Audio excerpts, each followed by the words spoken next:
अस्सलाम वालेकुम, मैं हूं मोहम्मद अज़हर और आज मस्जिद अंदर के सेगमेंट आप बीती में खुश आमदीद। हमेशा की तरह आप बीतियों में हम कोई एक ऐसा वाक़या लेकर आते हैं जिससे सुनने सुनाने में हमें कोई ना कोई सबक मिल सके।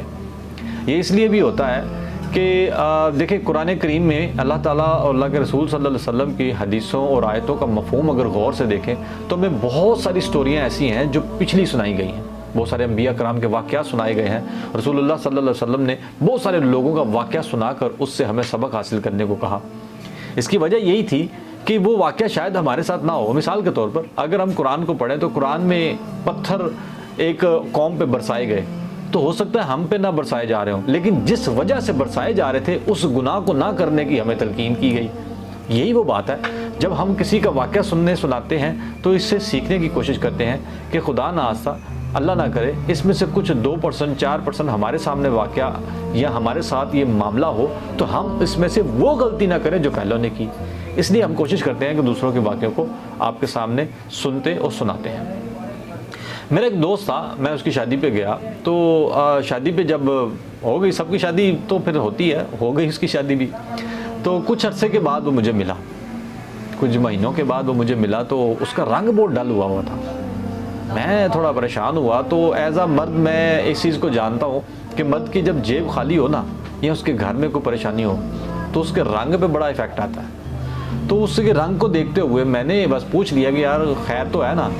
तो एज आ मुस्लिम उसने मोहब्बत से ये जवाब तो दिया कि अल्हम्दुलिल्लाह सब खैर है, लेकिन कुछ देर के बाद उसने सारा कुछ जो है ना उल्टा के रख दिया। उसने कुछ बहुत सारी ऐसी बातें बताई कि सिवाय दुख और परेशानी और तकलीफ़ के बहुत सारा मैं समझता हूँ कि मेरा वक्त जो गुजरा वो बड़ी तकलीफ़ और शिद्दत में गुजरा कि यार ये इतनी छोटी सी उम्र में इतनी बड़ी तकलीफ़ कैसे इसने बर्दाश्त कर ली, या क्यों ऐसे हुआ और क्यों हुआ, कैसे हुआ, क्यों गलतियाँ हुई, ये आप भी सुनिएगा। मैंने उससे पूछा क्या मामला हुआ। उसने कहा यार 1-2 माह तो बड़े अच्छे गुजरे, 2 माह के बाद पहला झगड़ा हुआ मेरी अम्मी और मेरी बीवी का, और वह झगड़ा था सुबह जल्दी ना उठने का। वो ऐसा हुआ कि सफाई नहीं हुई थी तो अम्मी ने मेरी बीवी को कुछ कह डाला या कह दिया होगा। जाहिर है माएँ कहती हैं, बड़े जो होते हैं वो कानून पसंद होते हैं, असूल पसंद होते हैं, तो वो कहते हैं बाकी भी असूल पसंद हो। ये हम फिर कभी बात करेंगे कि क्या करना चाहिए, लेकिन वो समझते हैं तो वो होते भी हैं। तो ऐसा हुआ कि वो कहता है कि मेरी बीवी ने भी थोड़ा लिहाज नहीं किया तो वो भी झगड़ा काफ़ी हो गया।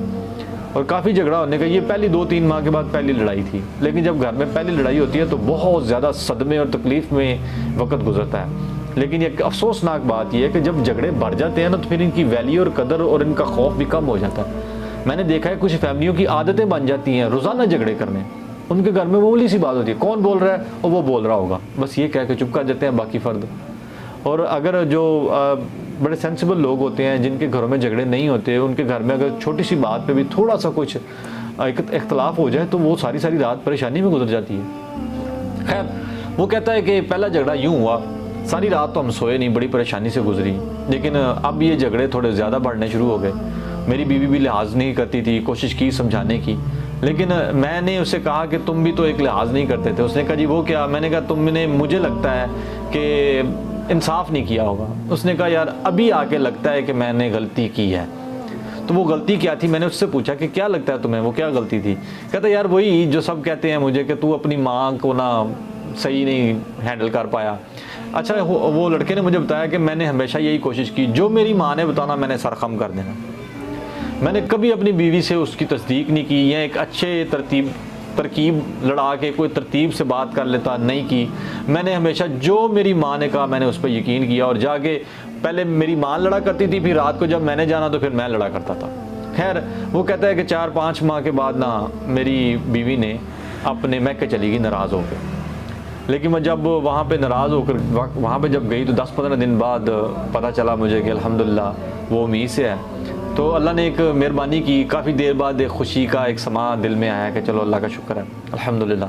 कहता है मुझे मौका मिला, मैं गया अपने ससुराल, बातचीत की वहाँ पे।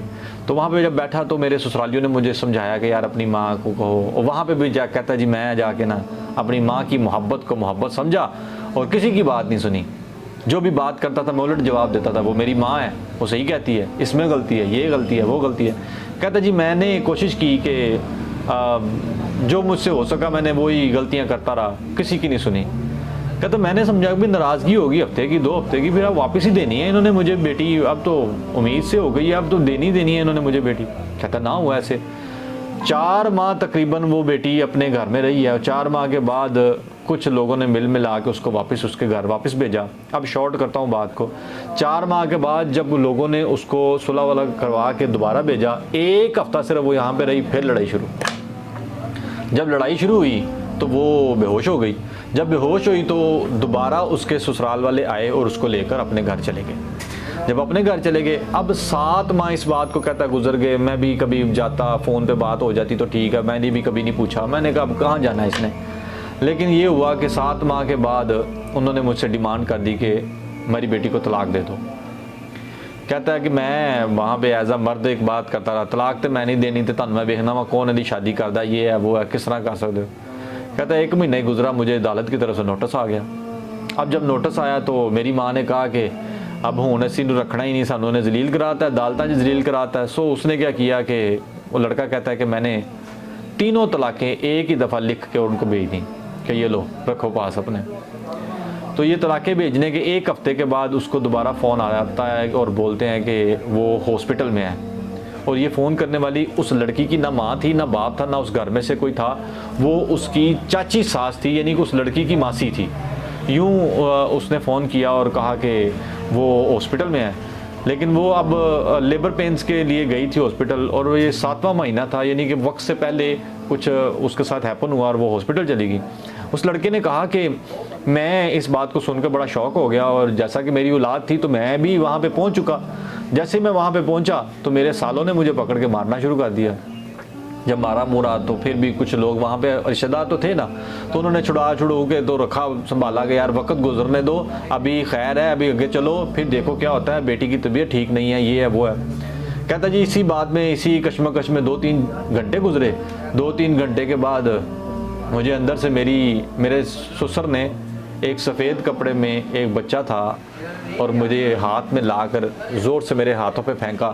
फेंकने से मुराद के मैं खड़ा था तो मुझे पकड़ाया ज़ोर से और कहा ये ले जाओ, अपना तुखम ले जाओ और दफ़ा हो जाओ यहाँ से।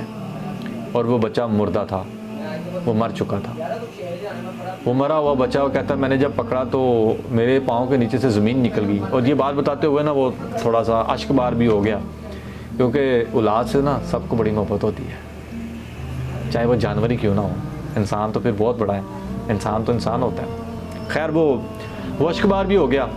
वो बात बताते हुए उसने कहा कि मुझे ना मुर्दा बच्चा मेरी तरफ देख कर उन्होंने कहा कि दफ़ा हो जाओ यहाँ से, आज से तुम्हारा तल्लक ही कोई नहीं, और ये अपनी ले जाओ नस्ल भी, जो भी उसने कहना था। सो गालियाँ शालियाँ बकी उसने, वो भेज दिया। अब वो लड़का कहता है कि मैंने अपनी माँ को फ़ोन किया क्योंकि मेरे साथ कोई नहीं था, वो बच्चा मैं कैसे पकड़ता और बाइक कैसे चलाता। तो उसकी माँ ने भी आने से इनकार कर दिया और एक पूरी डिटाई के साथ उसको कहा कि उत्थे सुट के आ जा। कहता जब पीछे मुड़ के देखा तो ससुराल कोई नहीं था, आगे मुड़ के देखा तो सपोर्ट कोई नहीं थी, बाप था नहीं, तो खुद ही अकेले ने। अब ये बात बड़ी तलख है, अब ये सुनने में आसान है, कहने में भी शायद आसान है, लेकिन जब आप इसको एक मंजर कशी करके देखें तो आप हिल के रह जाएंगे। वो कहता है कि मैंने मुर्दा बच्चा अपनी मोटरसाइकिल की सामने टंकी पे रखा और अपने घर आया। जब घर आया तो कहता है कि सारे रास्ते मैं नीचे देखूं, आगे देखूं, मेरे हाथ कांपते थे परेशानी के साथ। लेकिन जैसा कहता मैं जब घर के दरवाजे के सामने आया ना तो मेरे पाँव लड़खड़ा गए, मैं गिर गया। इतने में मुझे मल्लेदारों ने उठाया, मेरे दोस्त अहबाब भी आ गए।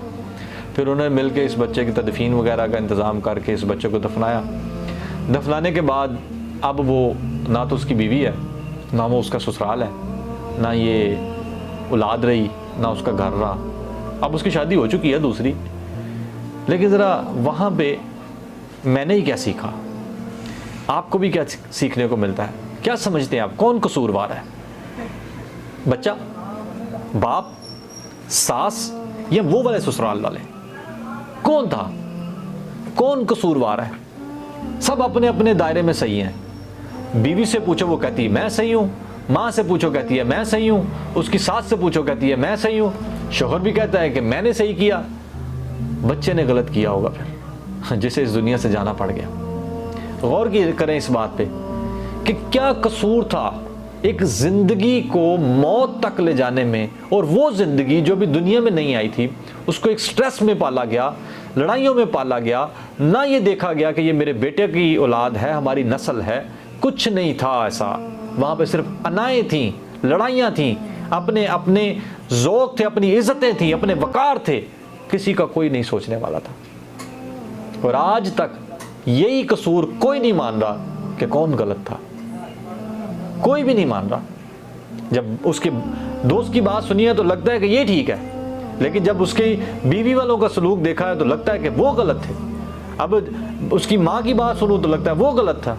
मुझे लगता है कि जो चुप करके दुनिया से चला गया सारा कसूर उसका था। हमें देखना होगा, हमने बहुत सारी नाइंसाफियां करके लोगों को जिंदा जलाया हुआ है, जिंदा मारा हुआ है, जिंदा गाड़ा हुआ है। क्यों? कसूरवार कौन? इसी लम्हा फिक्रिया के साथ मैं इजाज़त चाहूँगा कि कसूरवार कौन है, नाइंसाफ़ी करने वाला या मर के जाने वाला? आप ज़रूर बताइएगा। अस्सलामु अलैकुम रहमतुल्लाहि व बरकातुहू।